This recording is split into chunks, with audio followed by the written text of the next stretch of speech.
Hold up, y'all. I'm about to make a booty call.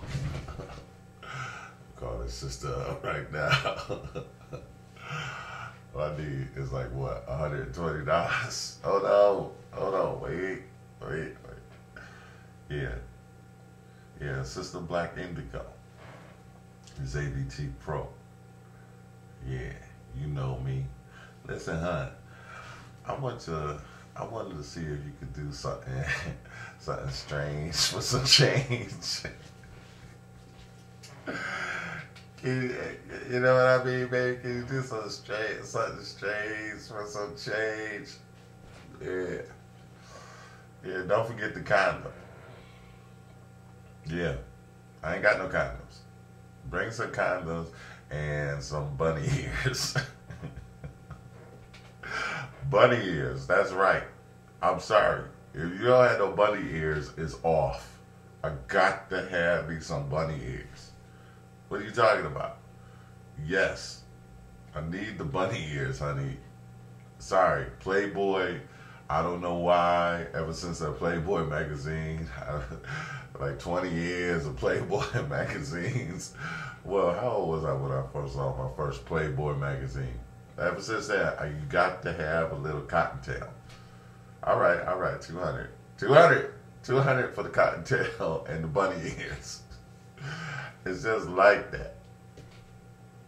No bunny ears, no cottontail. I'm sorry, baby, it's off. I don't care if it's $50. If it's no bunny ears and cottontail, we ain't getting freaky with it. Later. Yo, y'all. Everybody got their thing. Everybody, especially if you living on Front Street, it's gonna come out. One day, a little bone gonna come out of that closet and fall right on the street on Front Street. It happens. It happened to me just recently. I told you, who you know, go to church, and I'm gonna tell you. Like I said, somebody sent me the link. I don't usually have porn on my iPad, I don't like porn on my iPad, on none of my computers. I porn on one computer, But somebody sent me a link, and I said, let me just look at it. Let me just, this one quick little time. Oh, it can't be that bad. Clicked on that link. Went to sleep, forgot about it. Went to church the next day, opened the darn iPad, and bam. I feel sorry for the sister that was next to me, though. And she was beautiful. She ain't gonna never give me no play. Not that I needed any. Because she's too beautiful for me.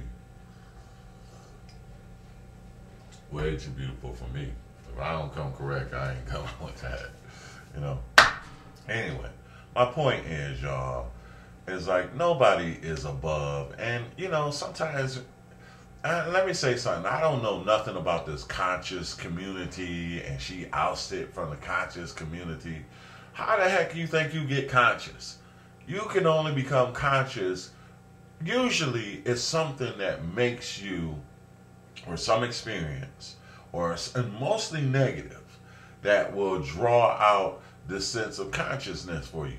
The only ones who can claim, they can't even claim, I was about to say, only ones who didn't know better and who was just living a blissful life, was Adam and Eve. And I can't say that because God told them better. They didn't know from experience. But most of us know and become conscious and aware of problems from experience. Like, I used to be an alcoholic. I would never drink a thing of alcohol until, and quite honestly, it's still not like I can't be tempted, and not like the devil ain't gonna tempt me. Why do people think, these situations and setups is made for you to be, as long as, that's why I tried to tell you, even with Christianity, that, it's not like, oh, you become a Christian and that's it. The devil just stopped messing with you. You can't be tempted no more. That's a done deal. Let's go on to the next one. No, he's on your butt harder. Because he's trying to get you to come off of that. He's trying to break you down off of that. If that sister is still conscious or whatever they call it, after this situation, or become more conscious because of this situation, then that's a good deal. That's a good thing. Then it's a better situation.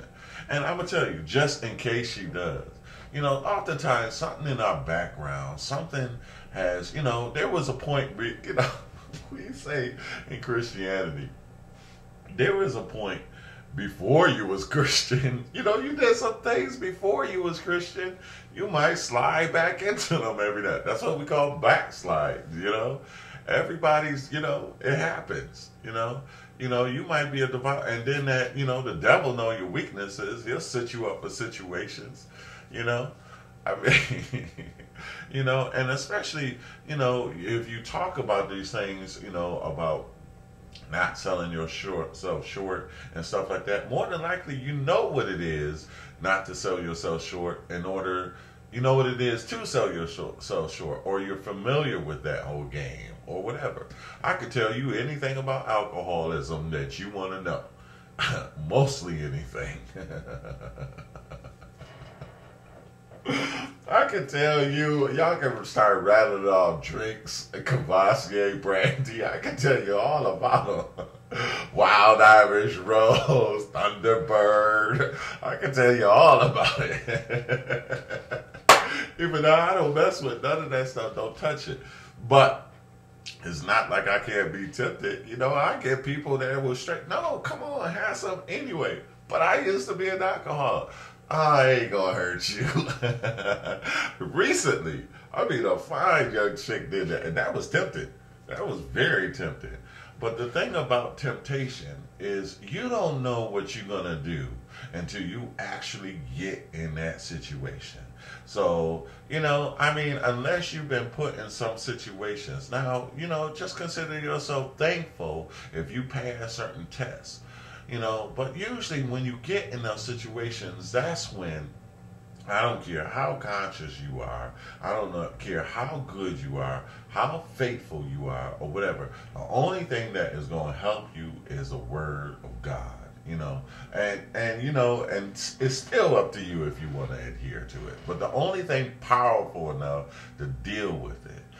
Christ was in the wilderness, and after 40 days. So it's after you've been out and struggling and hungry. Hunger changes your attitude about a lot of things, you don't have a place to live, those kind of things. Your perspective, your judgment becomes skewed. It does. I've been there. I was in New York, and there's some situations. But it's also, a fear. Fear of God also helps in those situations, or fear of what could happen, or situations like that. When we don't take those fears seriously, the devil never tells you what's going to go wrong. After you do it. It's not like, here, just one little hit of this drug, and and then you're gonna hurt every member of your family. you gonna go hungry. You're gonna be in jail. The devil don't tell you what's wrong after that. Oh, you're gonna cause physical damage to your body. Hey, I can keep going. I'm just being easy on it. But so he don't tell you the consequences. He tells you, oh, it's gonna be all right. You're gonna get this situation. I was in a couple of situations like that. But really, my point in the beginning of the video is we have these little things that add up, and we get into situations. We get into situations like a song we don't like. If you keep hearing it, keep having it battered at you, eventually, sometimes you'll give into it. You'll like the song, So what I'm saying is,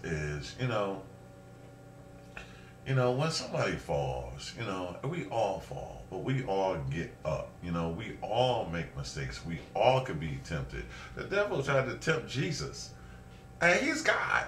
And it expressly says, thou shalt not tempt the Lord thy God. And he did that, So don't act like anybody is above it. It's not like you can't, can't be affected by that. You know, a lot of people is doing a lot more for a lot less. And I saw a couple of the videos, and no, not condoning it and saying is good, is right, and stuff like that. But you know what? You know, you're not her. You know, shoot, they, it might have been that might have been less of a lot of things. You know, least of a lot of things. You know, not condemning it and saying it's okay, but quite honestly, you know.